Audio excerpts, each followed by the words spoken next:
Okay. Hey, Ellen. Hey, Tom, how are you? I'm good, thank you. How are you? I'm good, thanks.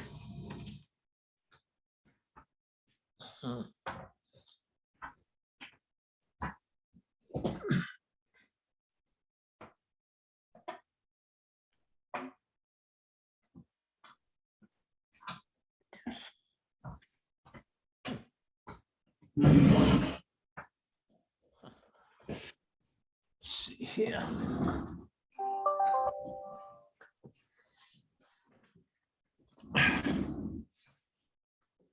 All righty.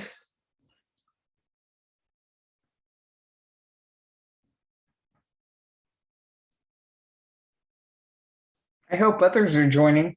I hope so too. Let's see if there's anybody, what does anybody, somebody in the attendees, Bill Spiro.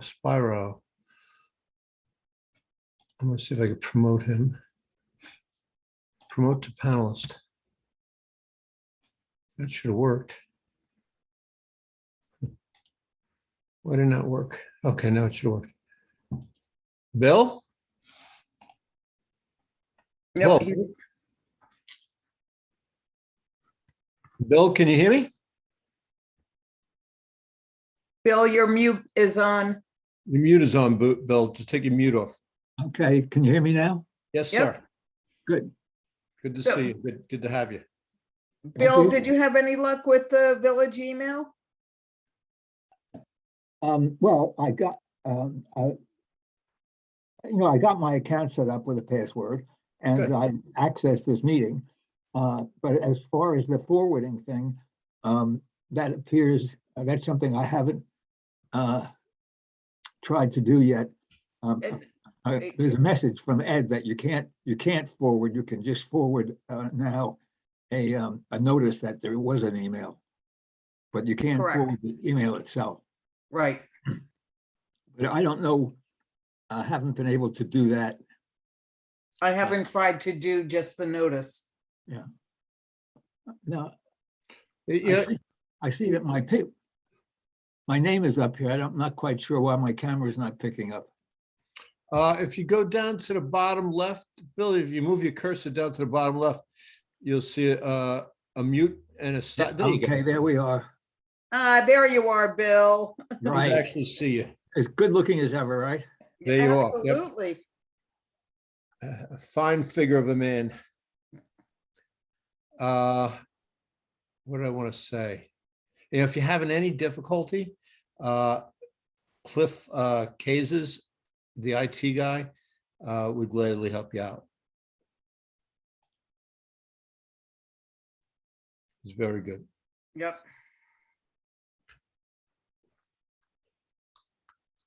Hope you guys weren't affected too much by the snow. No, I'm very lucky. I have an energetic high school kid across the street from me. Oh, good. I go to pay him, he argues, but I pay him anyway. Then I make him brownies and he's happy. Good for him. Good for you too. Symbiotic relationship. Yep. This was 7, not 7:30, right? Correct. That was right. Okay. The others must be having a problem because they're always timely. I know Ed said he couldn't make it, Right. but Charles sent out the agenda, so, Charles and and we're Glenn. missing Len and Glenn. Yeah, Yeah, Glenn doesn't miss much. nope. No. When you have a chance, I sent the budget committee, right, a couple of hours ago, so I don't expect you had an opportunity to look at it. The latest audit of the Village of Mamaroneck. I did take a look. It's great. It is very great. Yeah. What's good about it? The auditor, a lot of things came in under budget. The auditor said everything was in ship shape.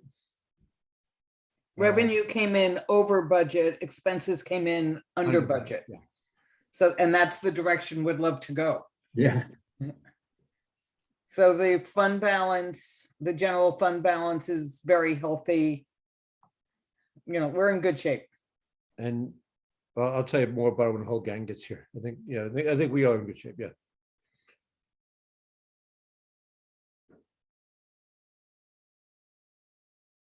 actually, if you had tried to predict at the beginning of the epidemic what the situation would be, you might have expected it to be a lot worse. Yeah. It's remarkable that our revenues held up as well as they Yep. did. Yep.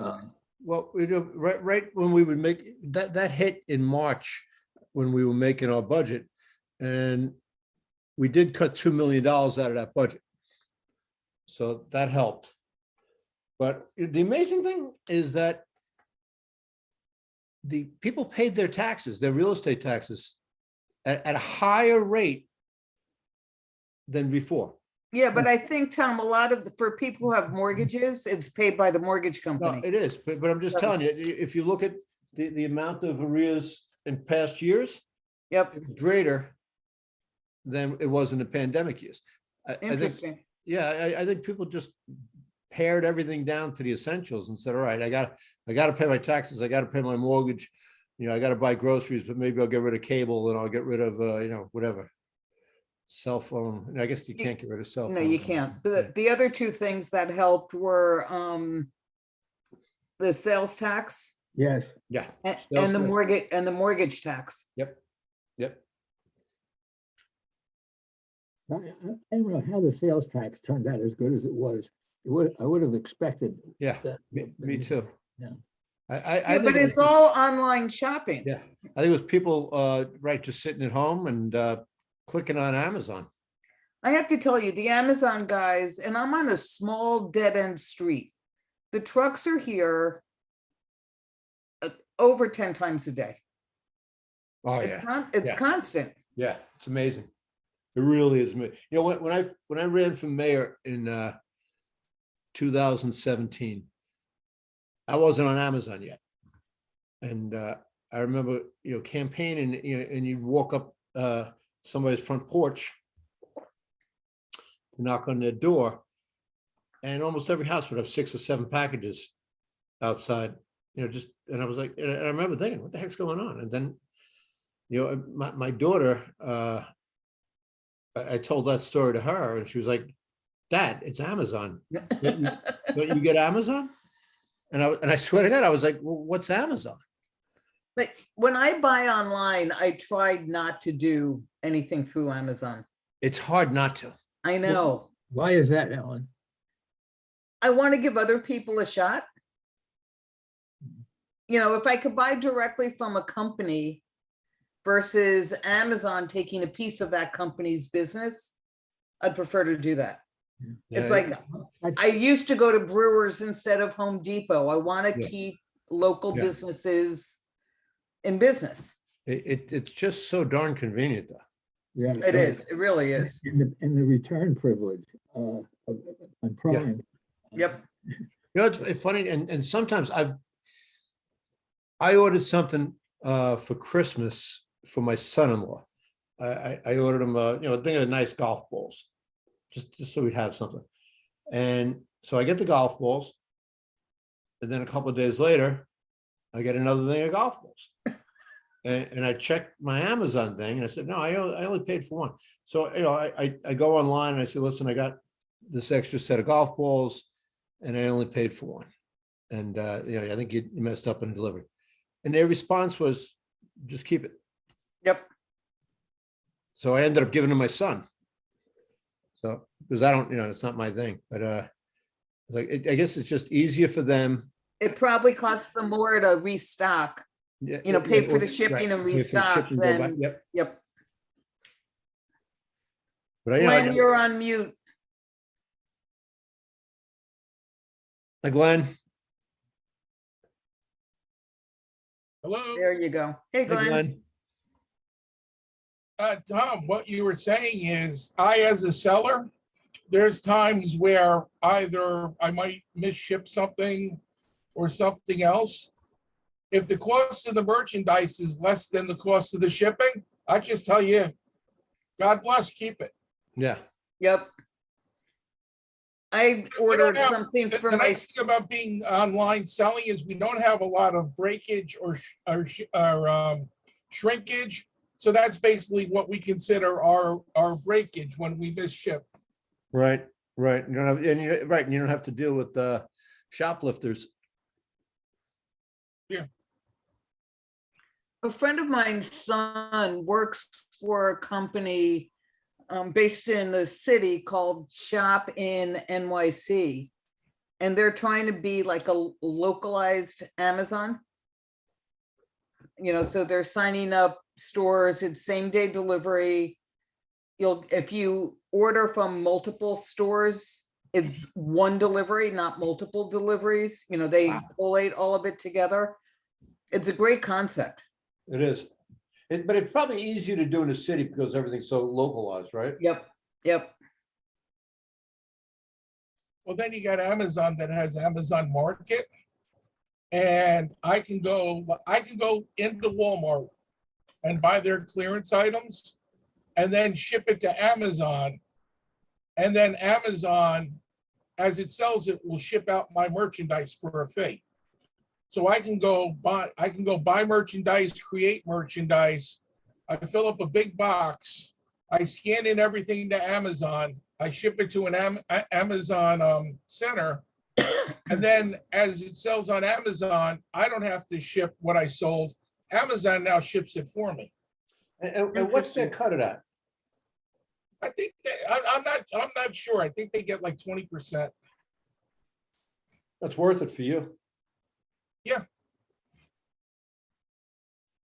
Now, the new thing they're going to do is the IRS, starting this year, anybody who does more than $600 worth of sales from $1 is going to be generating a 1099 form.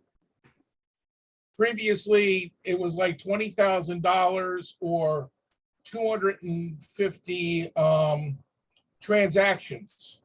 And, you know, they only started collecting sales tax maybe 3 or 4 years ago. So now, on top of collecting the sales tax, which is easy because I don't have to do anything with New York State or any other state now, you know, basically, you know, this is eBay. eBay just sends out my sales tax for me. I don't have to do any paperwork or be involved in it at all. But now what they're going to have to do is anybody who does over $600 is going to get generated a 1099 form. Mhm. So IRS is going to be rather busy. Hi, Charles. Hey, Hey, Charles. guys. Sorry about that. I had a very hard time accessing this again, but we'll get there. Charles, this is a budget meeting. This isn't a home construction show. Oh, yeah. It looks like you're about to show us how to put in a roof. Yeah, pretty much. Yeah, this was my COVID office for a year. Ugh. So, yeah. I just sent you and Len an email asking if you were joining us, so you could ignore me. And I did it to regular email. So I don't know about Len. But at least we have a quorum now. Yeah, I had to do it through my phone. So I was going to try to pull up documents, but I don't know if anybody else might be able to do that if we need to reference them.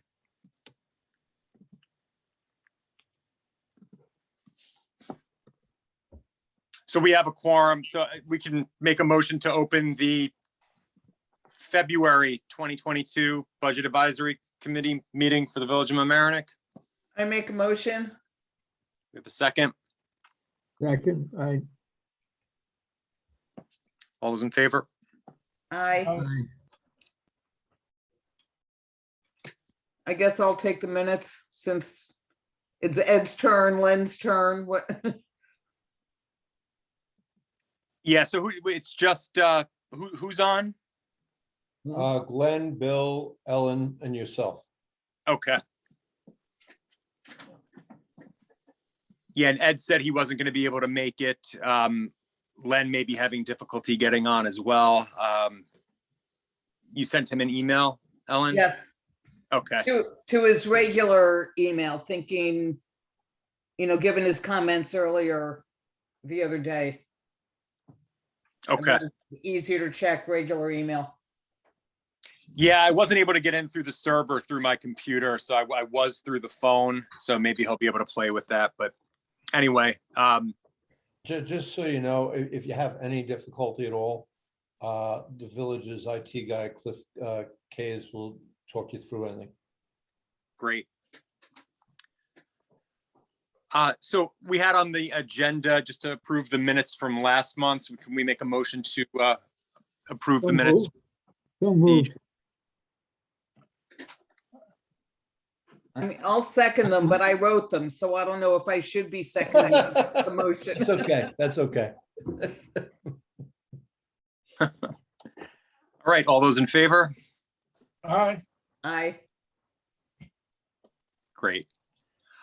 So I thought we could just touch base on with the open positions, if anybody had anybody in mind, if there was any momentum with that. If not, we'll keep trying. I haven't had any luck finding anybody as of yet, but I'll keep the word circulating. Charles, you only have one seat open, right? yes, Correct. All right, I'll make inquiries too. Okay, great.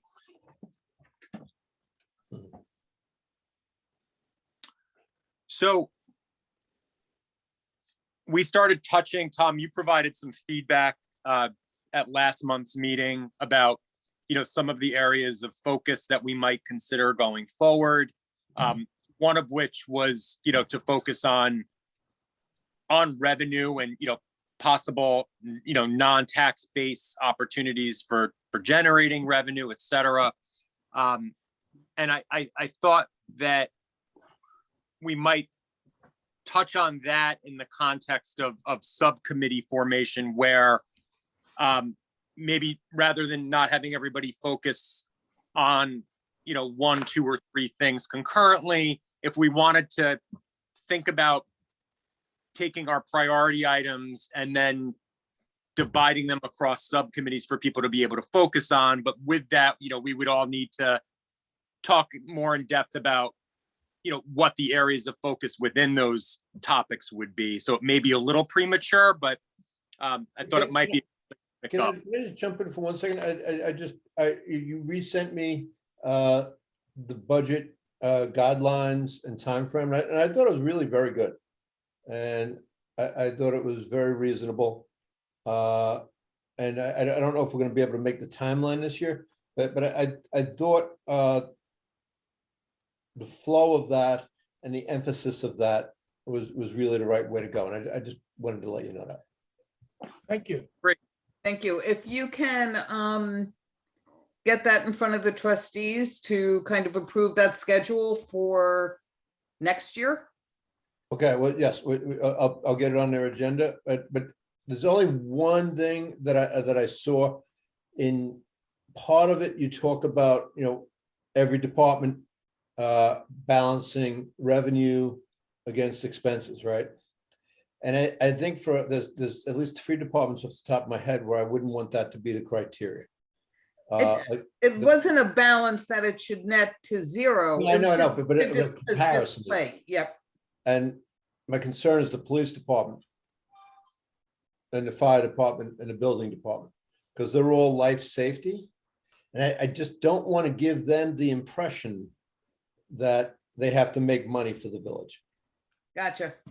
You- Then you- we can modify the doc if you want Okay. before it goes. Yes, that was my only caveat, because, I've read a lot about some communities, especially in the Midwest, who really use over ticketing to balance their budget. And it turns to, Yeah, all right, well, enforcement of the law. that's easy enough to take out. Okay, that was the only thing I thought, that made me feel uneasy. Just so you know, the reason why we put that in there really came from last year's budget session when Jason Pinto was saying that he's hoping Yes, at some point in the next couple of years, the rec department their revenue carries parks and rec. right. So we just kind of thought that was a good It's a good display. goal, it really is. Yep, And I think that harbor is another area where Yep. you can do that. And I think that they, we're trying to make them, revenue stream. which But I think they do are. think what we need to keep in the schedule is during the budget presentations from each department, they talk about expenses, revenues, and capital all at one time. I think that's a good point. Okay. All right, so I'll clean up the doc. Yeah, that was the only everything else looked great to me. Okay, I'll make those changes and get it out to everyone. Thank you. Great, and yeah, thanks for the feedback. And the other document that was sent was the capital budget framework, which the way that had evolved was to get staff comments, which we received back. We attempted to incorporate them as comprehensively as possible. It looks like to some degree the document, having been circulated, has been utilized. It was included Mhm. within the budget itself.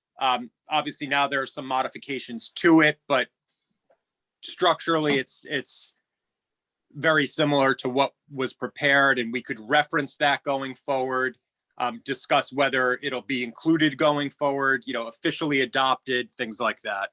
Okay.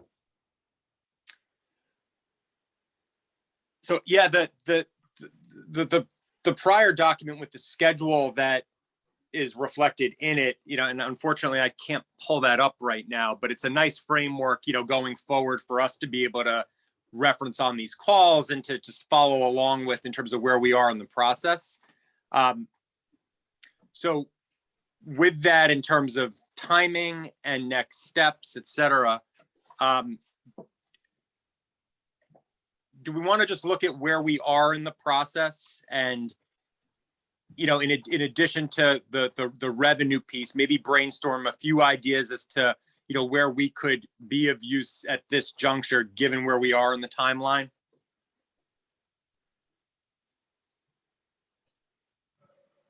Just to let you know, I talked to Jerry this afternoon, and Jerry was out with, he had COVID, and he was out for an extended period of time. And he wanted to let you know that, he's behind in getting out the first draft of the budget, and he will have it out, he said, by the end of February. It comes around fast. That's incredible. That Comes we're around fast, and besides Jerry, there've been major players on the disabled list for various reasons. But I think also, if we go back to the document that's too late to implement for this year, that's kind of in line with what we were recommending, because Augie had told us that there are big chunks on the expense side where he doesn't get the numbers in until the month of February. Right, So if he issues Exactly. anything sooner, he's wasting his time. It all gets, Exactly. yeah. exactly. So this isn't necessarily, other than it's unfortunate that Jerry was out sick, but from a timeline perspective, I don't think it's necessarily bad news. I think it presents a more accurate first cut. Yeah. Thank you, even- Rick. Even as the first budget is presented, Augie, because he said, look, the numbers aren't in. And what happens is every time a new set of numbers comes in, he produces a new report, Yeah, which means he ends up producing 7, 8 reports, which isn't necessary. That even if, when he does a tentative budget, perhaps he just leaves some things open, and, and when he does get the information, then just fill those in. He can kind of give us a hint of, an idea. It's going to be somewhere between this and this, but I'm not going to formalize it and print it, just to print a new one next week. That way you save on staff sitting there, trying to make 7 copies for everybody when, for not much change in it's what's being presented. Just another couple of, if you don't mind, just to quickly, I sent the auditor's report for last year's budget a couple hours ago. I don't expect anybody had the time to peruse it, but if you did, that's lovely. You know, everything came out excellently. And Jerry also told me to tell you that they're projecting at the end of this fiscal year to have in the neighborhood of a $3 million extra surplus. Wow. That's amazing. Yeah. So, you know, thankfully we're doing well. What does that mean, Tom? $3 million extra over what? Over, okay, let's just say that the budget was $39 million. I see. So by, you know, not spending what they thought they were gonna spend on one angle, and on the other angle, getting in more through like sales tax and through mortgage tax than they had budgeted for, with $3 million in the black. Mhm. Okay. Just out of curiosity, how did the sales tax numbers end up coming in after all? I mean, it was incredible that they were trending so much better than the rest of even the county, much less the state or the country. But, you know, that was a big thing at one point. But how did that trend out? It's trending out in the positive for us, and I think some of that has to do also with the high gas prices. When you know, there's a sales tax on gas, so when, you know, gas goes from $2 to $3.50, you know, that boosts up your sales tax a lot. You know, that's the benefit of it, right? Nobody likes paying $3.50 for gas, but No. On the other hand, the gas that the village buys is costing them more. yeah. Yeah. So we're doing well, thank God. That's great. Oh, and also, I, you know, the Army Corps of Engineers plan, since it was funded under the Ida Recovery Act, instead of under FEMA's guidelines, and this is, you know, in large part thanks to Senator Schumer's advocacy, the village share is now going to be paid by the federal government. So The that's, state and the county will be also, correct? yes, I think the county might have to pay a few $100,000 along with New York State for the plans. Okay. But the village's share that we were, you know, anticipating spending $89 million, we're now off the hook for. Which is great news too. That's excellent news. And the sewer project that we're now doing, we got, I think it was, I don't want to misstate, I think it was $4.5 million in a grant. It's for either our- 4.5 or 4.9. Yeah, something like that. Yep. And I think the project's 5.5. Who So, do we have to thank for this? well, the Army Corps plan is Senator Schumer. I'll take a little credit for it because I screamed for a long time and I paid attention. You know, we've gotten over nearly $6 million in grants this year. And we hired a grant writer a few years ago. And it's really starting to pay off. You know, the first couple of years, the money was trickling in, but this year it just came in an avalanche. And we paid a grant writer $3,000 a month. And, you know, he got us $6 million last year. Which is excellent. It's the best investment we've had in a long time. And Well- Even last year, you got $1.1 million. Exactly. Sewer. but just also, I mean, I got to give a lot of credit to Dan Sonoff, because he works in tandem with the grant writer, and so a lot of that kudos goes to Dan Sonoff. He was looking rather dapper the other day. He had the suspenders on. Yeah, you know what? He is starting to look, you know, a little more put together. He's a good guy. I like him. He's a smart guy. Works real hard. On the 3 million, did Jerry give you any indication? Because I've gone over the numbers and I just don't see where we're going to be ahead $3 million. I mean, I can go over there. We're planning to look at the reports anyway. I see where we're up some places, but I see a lot of places we're down. Yeah, you know what, Glenn, I don't have it in front of me. I trust when they tell me something, it almost always, you know, that they're pretty adept at knowing, don't tell the mayor something that he's gonna say in public that's not true. And I don't think Augie would Yeah. give Jerry that information if he wasn't comfortable with it. Yeah. Because, Not to jump around, but just being that we're on the topic. So it sounds like, you know, Jerry's recovering from COVID. There's resource constraints right now. I mean, if Augie is available at an upcoming meeting to go over the reports, that's Yeah. great. If not, we'll just keep it on the radar. And our as a group, you know, beginning to analyze regularly what you're providing yep, on a weekly basis now, we'll do that just as a group. be happy to provide it. And I'll be happy to invite Augie to the March meeting. Okay, And- that's great. I think that's, you know, a next step we've been looking forward to. That'll be really helpful. In the meantime, you know, we can digest what we have with respect to the reports. Again, jumping around a little bit, and I apologize, but, you know, given Len and Ed not being on tonight, it doesn't seem like the best time to start trying to formulate a divide and conquer across subcommittees. And we're, in looking at the schedule on the report, we're in this transition now where, you know, the information is going to start being made available. So we have this window. So maybe, and if anybody wants to jump in, a good use of the time would be to focus on the reports and the structure, to get back into them.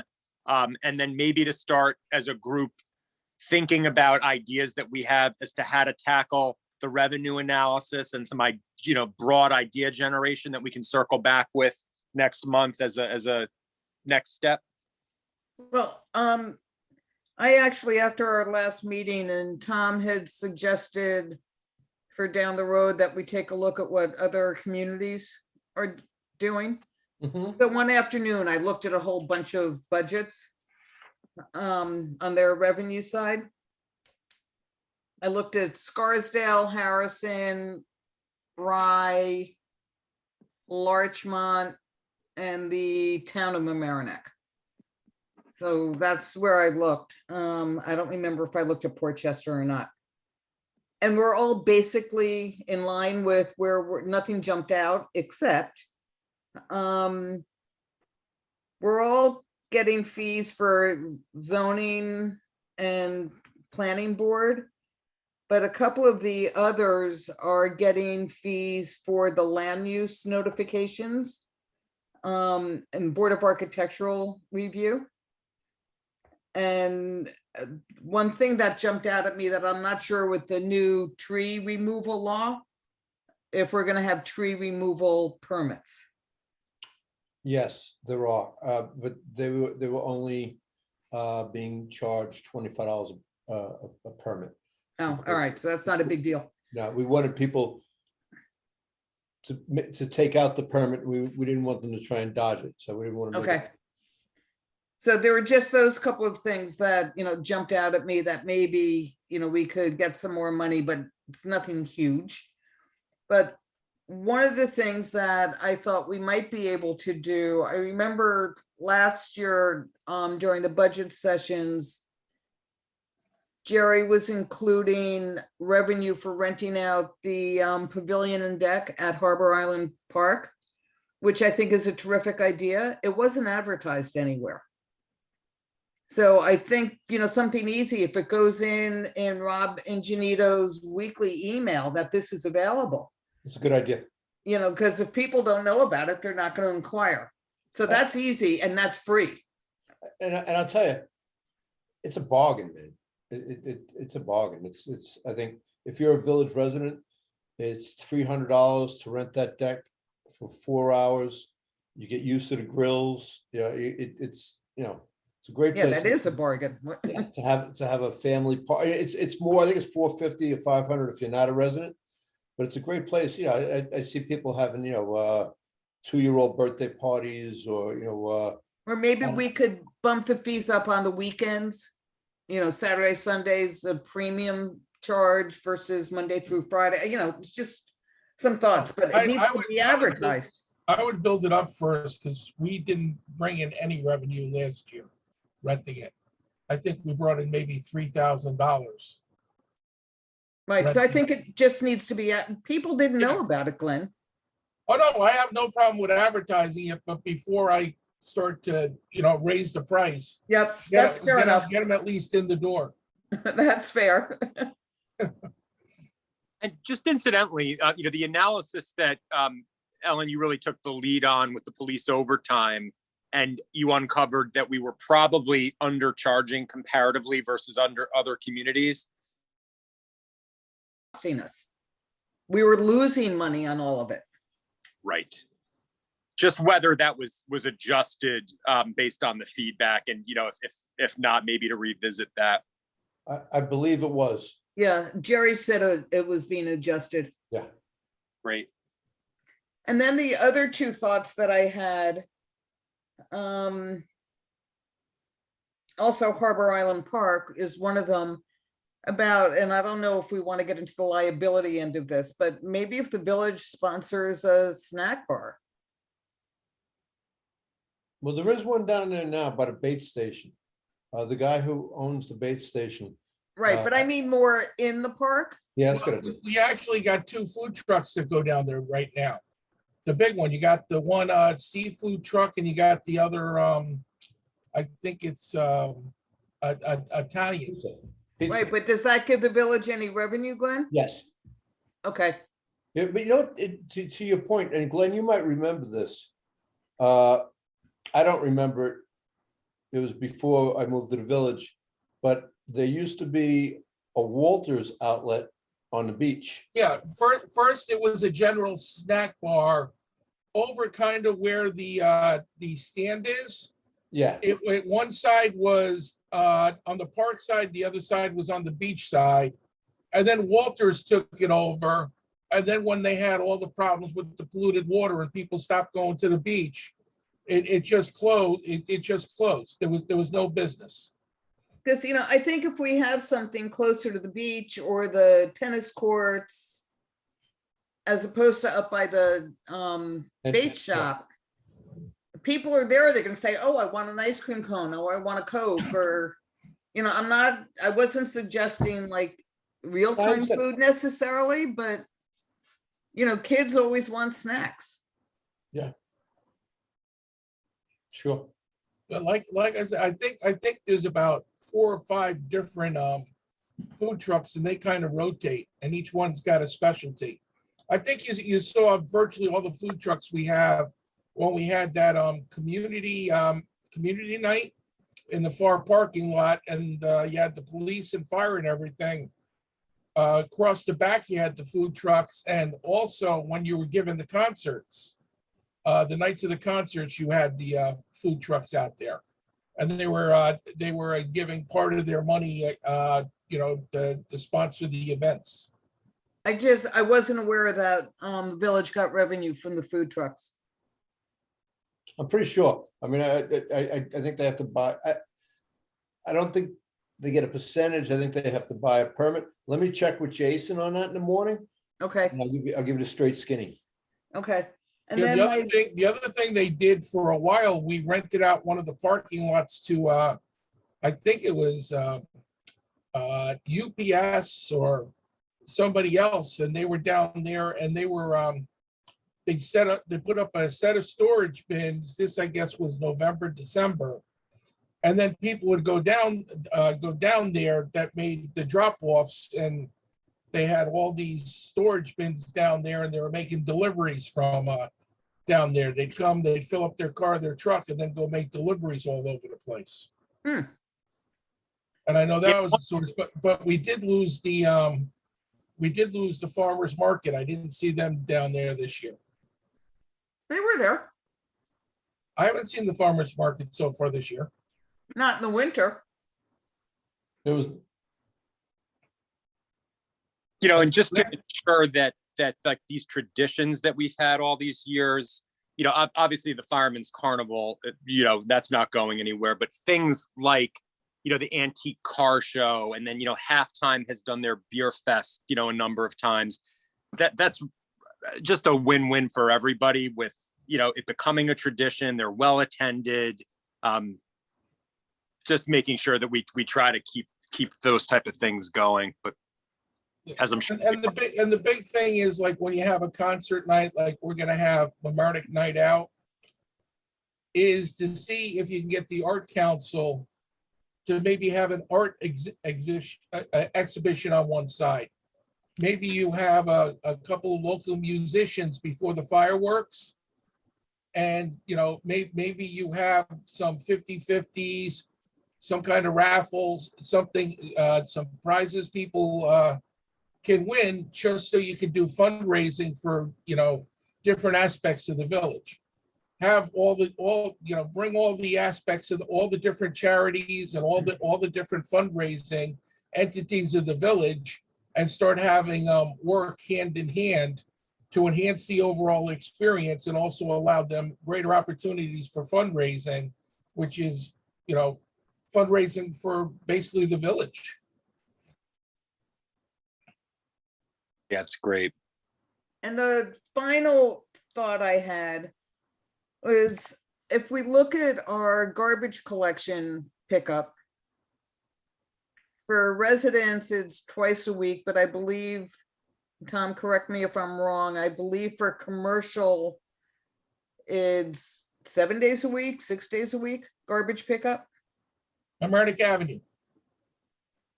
Is that daily, Glenn? Well, some businesses on Mamaroneck Avenue have private carding. Yeah. But we do some ourselves. We definitely empty the garbage cans on Mamaroneck Avenue, and people put out their residential garbage, we pick it up. We have to do with the apartment buildings on Mamaroneck Avenue. Yes. So is that done daily or? I don't think that's done daily, but I can check. I know the garbage cans get emptied during the week, and they definitely get emptied on the weekend, because we have overtime, a 4-hour shift on the weekend to do the Well, garbage cans. So what I was thinking was, if we're doing any of the businesses more than twice a week, or the apartment buildings, can we charge the landlords and or business owner a surcharge? We've never really charged apartment buildings, new apartment buildings as they come online, right? They have in their site plan development that they have to have a private card. So like the Avalon, the Mason, the new stuff that's been built on Library Lane, I believe they all have private carding. But Okay, developments that are kind of grandfathered in, like just say Palmer Court, Palmer Terrace, where I live over here on Richborough Road, that's all traditionally been the village picking it up. So I don't like I don't think we pick up those apartment buildings more than twice a week. They're on the same schedule. I know where I live is on the same schedule, 2 times a week, and Okay. recycling. all right, so those are the end of my ideas. But you know, there's gonna be a time where 2 times garbage pickup is probably gonna be too much, especially when we have the, you guys know about the food scraps recycling program? No, Okay, the village, there was a service started by some kids in Ryanek to pick up food scraps, and I forget what they were charging. And about a couple hundred people signed up for it. But they did it kind of as like a high school project for, and you know, so they went to college, and nobody else took it up. But then we got, you know, calls from tons of people and letters and emails from people. Please, this is a great service. Why isn't the village doing it? And there's 2 other communities that do it. So we're gonna offer it as a service. If you want to have food scraps recycling to create compost, the village will pick it up, but you gotta pay a fee. I don't know if it's every month or a yearly fee. We haven't really worked out the fee yet, but hopefully the fee, you know, is gonna cover all our costs. And we think that there's gonna be, enough demand for it to make it viable. And it's also, it takes all of that out of the waste stream so that you don't have to pay to dump it. Yep. So it's environmentally friendly, it's a win-win, people seem to really like it. And maybe we'll make some money on it. It's cool. And I guess as far as, metered parking revenue, they've been added on Boston Post Road. Do you know what drives that analysis in terms of, where to consider adding more and the ROI, et cetera? What do you mean, like, when they're doing on Boston Post Road from Orienta to, yeah, I think part of what drove that was folks parking on the weekends all day and avoiding paying to park in Harbor Island Park. Yeah, Uh, exactly. So and a lot of people who live here, whose child was just say play Little League, the Little League field is there. And they couldn't get a spot to drop off their kids because people were coming down to the park and parking there all day.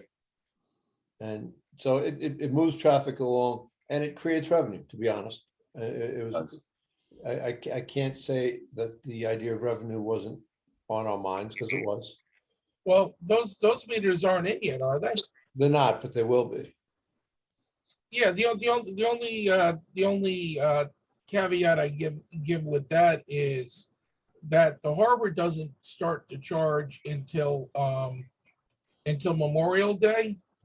So the only revenue you're gonna generate from Little Leaguers and such like that is about a month's worth of revenue, June through maybe the first week in July. And after that, Little League's over, and then you're gonna then it ends again in Labor Day. So if somebody really doesn't want to pay, they can park in the harbor, but for the convenience, they would park there. There's a lot of people who park there when they go into the yoga studio, when they go into there's another workout area there. If they go to Duck Inn, I mean, there are Yeah. businesses there that people will go to. Yeah. I was just using the Little League as an example. Charles asked the question about the criteria.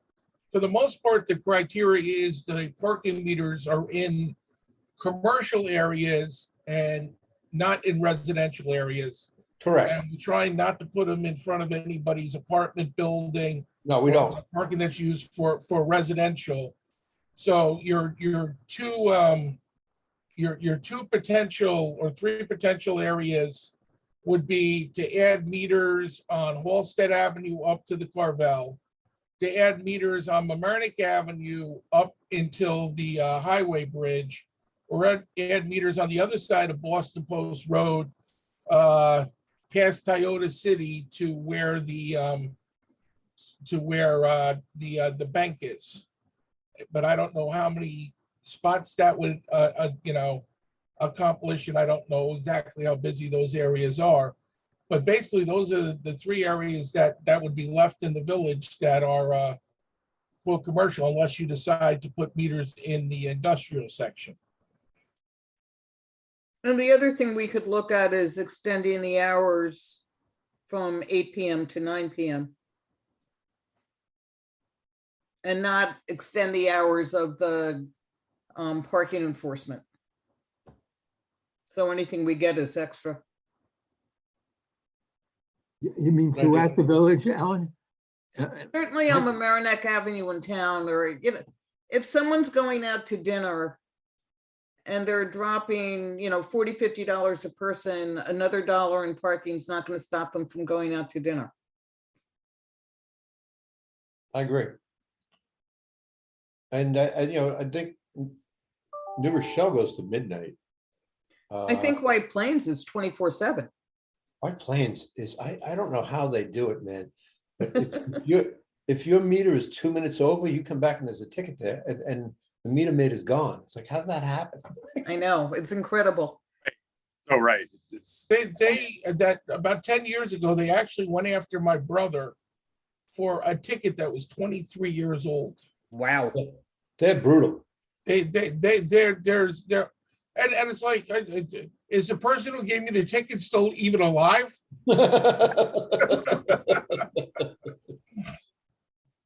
And and the one other option, and this is, you have Sundays.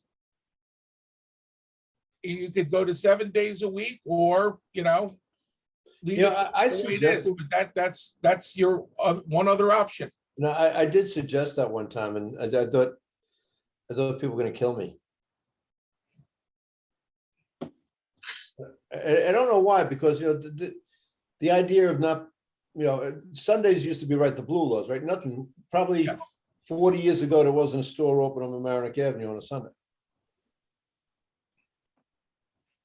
You know what? These are all ideas. I'll include them in the minutes. Yeah, that's a good idea. I just, And it's, we need to figure out I get how to yelled at. analyze this and what to do, Yeah, put Tom's name next to the idea about Sunday.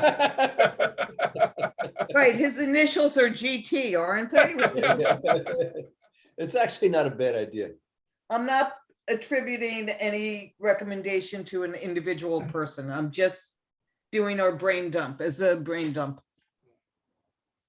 Like That's great. I said, the other thing is encourage the Emlyn Theater to get together with LMC, to get together with the Arts Council. Maybe have a virtual gallery showing. Maybe you do a little bit of the old PBS, see what's in public domain, and see if you can throw a movie like that or two on, and see what you could do outside the box to do some fundraising for these organizations. We have a lot more assets in this village than a lot of other municipalities have. And we have a lot of people who they patronize a lot of different organizations and such, Right, but- the Elks Lodge, Right, but Glenn, they already the work, question- they'll do, they do,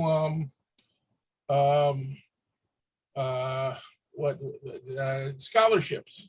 You got, the Daughters of the Revolution, they do scholarships. There's just a lot of organizations that through different fundraising do a lot of things. And Mamaroneck High School itself has an organization, the Student Aid Organization for Larchmont and Mamaroneck. They give $2,000 to $4,000 scholarships to 40 kids every year graduating Mamaroneck High School. right, but Glenn, the question was, how can the village raise money other than increasing property tax? So helping organizations is great, but that's not helping the Sometimes village. helping organizations is also helping the village. If we help organizations raise money for the marine, for their marine building, we're also helping ourselves. If years ago, Friends of the Harbor, Conservatory raised the seed money in order for the children's park within it. So what you want to do is help organizations and see what if some of these organizations want to help out enhance the experience in the village by doing additional fundraising, things that the village itself doesn't do.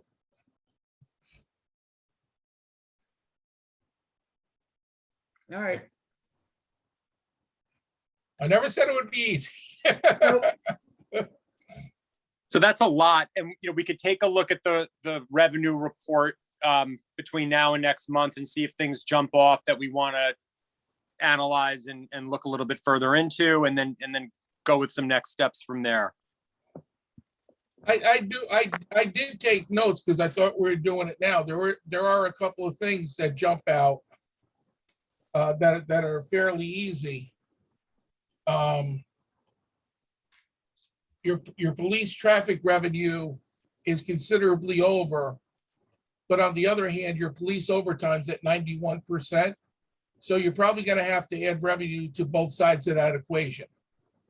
All right. the police detail, but they're just to do ones that your parking revenue is gonna come in short. Your fines and forfeitures are gonna come in short. Your Harbor Island, your beach came in short, your Harbor Island parking came in short. On the other hand, your tennis it came in over. Your sales tax is gonna come in over. How significantly you have to see. And your mortgage tax is gonna come in over. So we can wait for the next meeting and get more solid numbers, but that's where you're trending on those. You know, I would say, you know, if Augie's at the next meeting, he can certainly talk to the 3 million excess. Yes, he'll be there. Yep. All right. I don't, do you guys have anything else you want to talk about tonight? I know this was, a little bit lighter and looser than we. Are you how going we- for LA or Cincinnati here? What's that? Are you going for LA or Cincinnati? I'm Cincinnati. You want to see Iggy dance again? I don't know, I just always felt bad for Cincinnati. I think They got That's a great. great quarterback. They do, and that was a good game on Sunday. Yes. Pretty cool. Charles, can you just give us a idea of what the best reinforcement for the roof is there? A little building tip before you go. Hey, this is a 100-year-old basement, so it's stood the test of time, but I don't know what I'm breathing in down here. So with that, I would move to adjourn. I Do we have- second. All those in favor? Aye. I. Enjoy your evening. Thank you all very much for a very pleasant experience, and I will follow up on what I have to follow up. Cool, Thank you, Tom. appreciate it. All right, Terrific. thanks, everyone. Thanks, All right, Tom. good night. Thank you. Good night. Good night. Have- Next time we see each other, hopefully it'll be a lot warmer. Yay. Indeed. Here, here.